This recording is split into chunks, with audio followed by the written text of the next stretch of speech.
Hello, everyone. This is John Browning on the Build Your Life podcast, and I have with me today a special guest.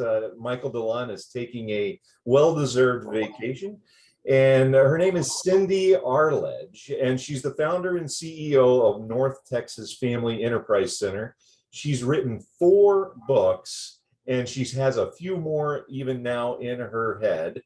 And I'm really excited to learn the secret that she's going to share with us. And I'm going to ask her this question a little bit later on. But Cindy, can you just give us a synopsis of who Cindy is, what you kind of do, and introduce yourself to the podcast group today? Well, John, first of all, thank you for having me here. It is such a pleasure to spend time with you.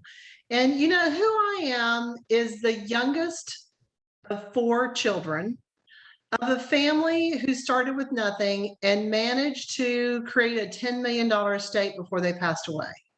And although my dad tried to prepare us and prepare me, and had done almost everything that the attorneys and CPA, the advice that he'd received, he had done that. And so he'd done everything he knew to do he really wanted to create an empire for his family. I mean, he really prided himself in creating this wealth and really wanting to help his grandkids and his family. And he'd been born during the Depression and, lived in homes with no running water, electricity. I mean, he really was poor growing up. So he really wanted to provide this financial advantage for his family that lasted forever. And sadly, if you could just fast forward less than a decade, 75% of the assets that my family had created was already outside the family. And even more shocking and difficult to deal with is in the period after my mom and dad passed away, lawsuits were filed, a relationship between my siblings and the family just imploded. And it was even more difficult to lose those relationships than lose my parents. And so I went into what is known as the dark night of the soul. And I asked God, I was like, what do you want me to learn from this? What am I supposed to do? And what did I do to deserve this? And so it took me years to answer those questions. And by the way, I didn't do anything to deserve it. It just is part of life. But what I could do differently is discover what successful families do and do what they did. And then I was called to help other people. So I ended up walking 500 miles across Spain to complete the Camino de Santiago to prove my formula for living, which got me out of my funk. And then in doing so, I witnessed my own healing and have written 3, books on this topic of the secret to creating lasting wealth. So that's who I am, a person who really wants to help 1 million families not have to go through what I went through. Okay, so let me go back a little bit further. 500 miles walking. Okay, all right. And I had plantar fasciitis before I left. Oh, well, that just makes it, with 2 good feet, I can't really imagine walking 500 miles kind of day after day after day. That had to be quite the experience, and I imagine a bit life changing, right? As you mentioned. Yeah. So that's pretty interesting. It's pretty interesting that I know how difficult it is to write a book, because I've written the book Build a Life, Not a Portfolio, that anybody can call me and get a copy of, or text the word life to 21,000 and get all of my information there. But you've written 4, you've walked 500 miles across the mountains of Spain, right? Well, it was mountainous, and then you get to hit the Meseta, which is the flats, and then you get to hit mountains again. So it was a life-changing journey for sure. Well, certainly a lot of accomplishments have happened, and learned a lot along the way from growing up in a family. And I am dying to know and would love to have your answer. Are you going to share the secret that high net worth families and successful families use? I think everybody wants to know the secret. What's that secret? Well, and I will share the secret, and it's shocking. And it's almost like the invention of a shirt pocket. You think a shirt pocket is one of the greatest inventions in the world, right? And it's like, well, of course, that's great. So the secret is hiding in plain sight, and it makes total sense. But here's the rub. Most people think they're doing a good enough job, and they aren't. So here's the secret. Are you ready? Yes, ready. The secret that ultra high net worth families use to create wealth is that they prepare the next generation and future generations to be successful wealth builders, to live in an abundance mindset, and to develop their gifts and talents to serve the world's needs. Sounds almost like a mission statement, and there's got to be a ton behind that. I'm sure they can get it in one or all of your books. So a little bit more detail on what that actually means. But it sounds like it really dovetails into this whole build your life, not just your portfolio, and building that lasting wealth idea. Is that where you're going with that? And just teaching maybe how to make decisions in order to continue that wealth? Is that a big part of it?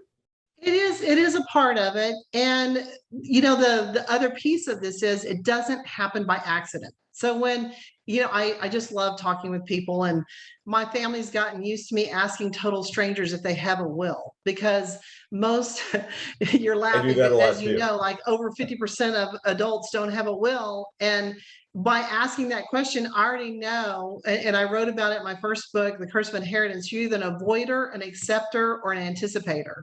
And so I know that if they don't have a will, I already know they're in the avoider. And I really don't typically work with avoiders because they're so afraid of death, they can't even fathom trying to prepare their heirs because they're too busy avoiding it. So I usually work with the anticipators. And the anticipators are families that have done everything they can legally.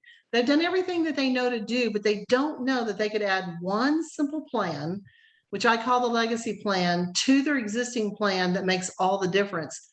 It doesn't matter how big or small your portfolio is. Legacy planning would help any family, I would say, be a better family. And not that there's anything wrong with them, but to be the best version of themselves. And as you know, you're an expert in helping families grow wealth with values. There's systems that we could put into place. And I say I don't do anything with the wealth side, but I work like a board of directors for a family that helps them provide the structure for future generations to buy wealth. You could, as a grandmother, I could spend $15,000 and you tell me I could buy a product that would provide $1 million retirement for all my grandkids. I want to go back to two of the things you said. What were the three things? First of all, you can name those again, because I think that's important. You're either an avoider, an acceptor, or an anticipator. Anticipator. And the anticipator is one that's your favorite one to work with, but you work with all three, of course. And I found that to be true myself. I love that you put three things to it. And the other thing that you said that I think is super important is it doesn't necessarily matter if you have a $10 million portfolio or a much smaller one. It still makes a lot of sense and can be really, really important to have that estate plan in place.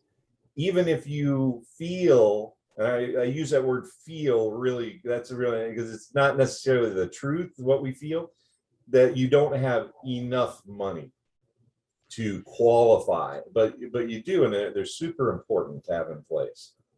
Well, and as you know, a will is more than a will. It's a series of documents that protect you while you're alive and transfer your stuff after you're gone.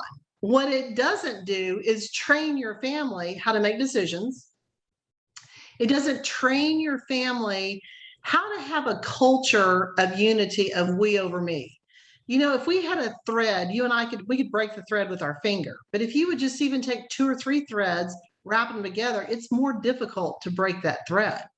And so with this legacy plan, we're able to create a culture of we over me that allows families to thrive.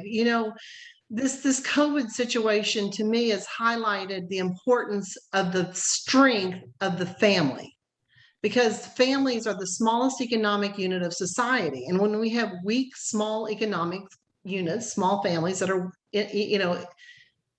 financially insecure, we have a weak nation, we have a weak country, we have a weak world.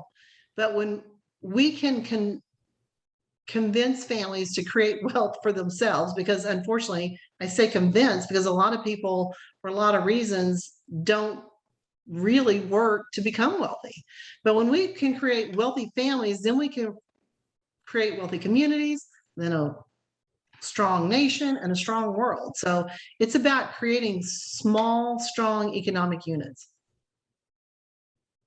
This is something that I spend a lot of time on, and people who are followers of the Build a Life podcast know that I spend a lot of time on having your estate set up, having the will set up, and the importance of different types of trusts and family planning. You take family planning to an entirely new level. And I hope you're going to join me maybe for a series and maybe teach us a little bit more about the dynamics.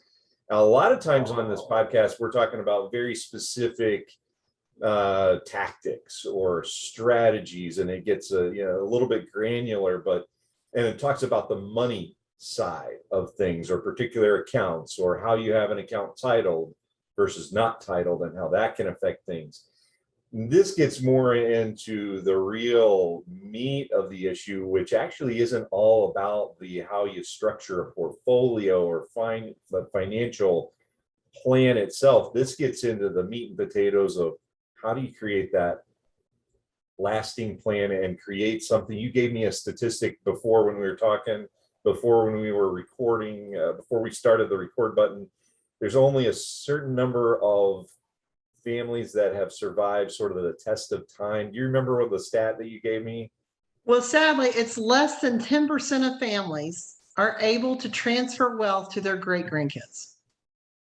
So it might get one generation, but getting that next one, just it doesn't happen because there's a disconnect. Why? Because they didn't have a legacy plan. Yeah, they didn't have the legacy plan in place. And, I tell people having a legacy plan is like having a crystal ball to look into the future while you're alive and still have time to change things.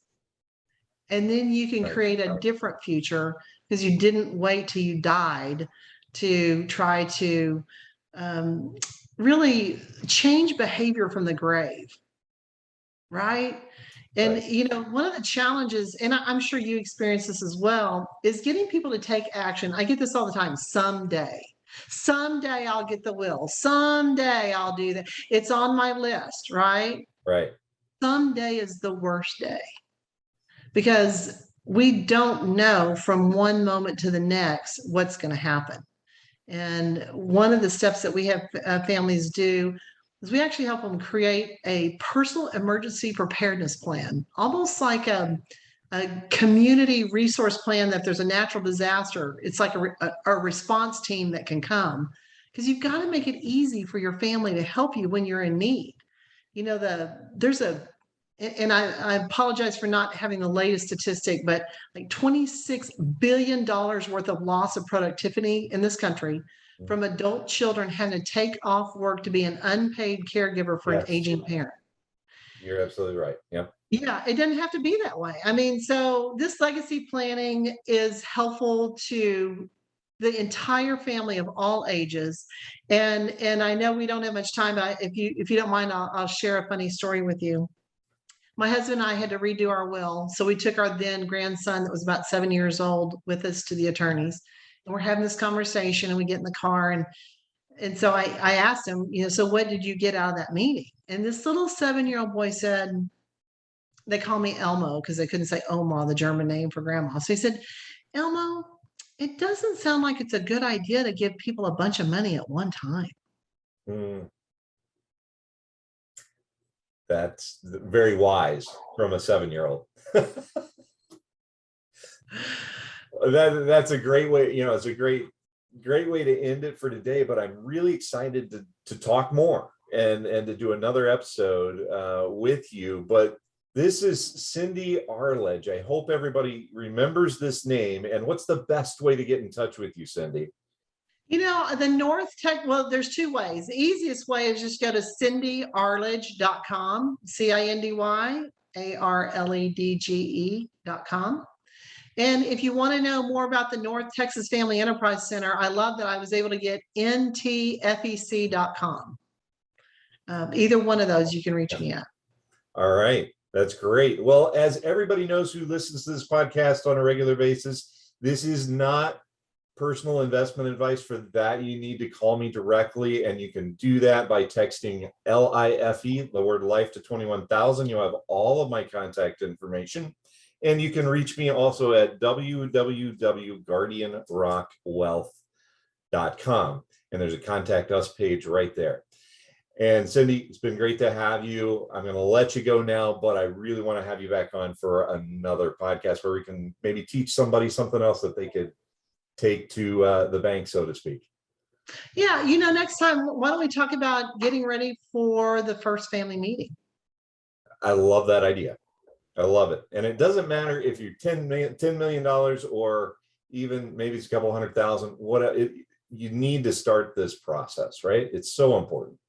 It really is. And it's so rewarding and really kind of, it sounds weird, but it does have its challenges, but it is fun because the family that plays together stays together. That's true. That's true. I have 6 kids, and I will say that has been the case. Yep. All right. Well, thanks a lot, and we'll see you next time. Thank you, John. Have a great day. All right. Bye-bye.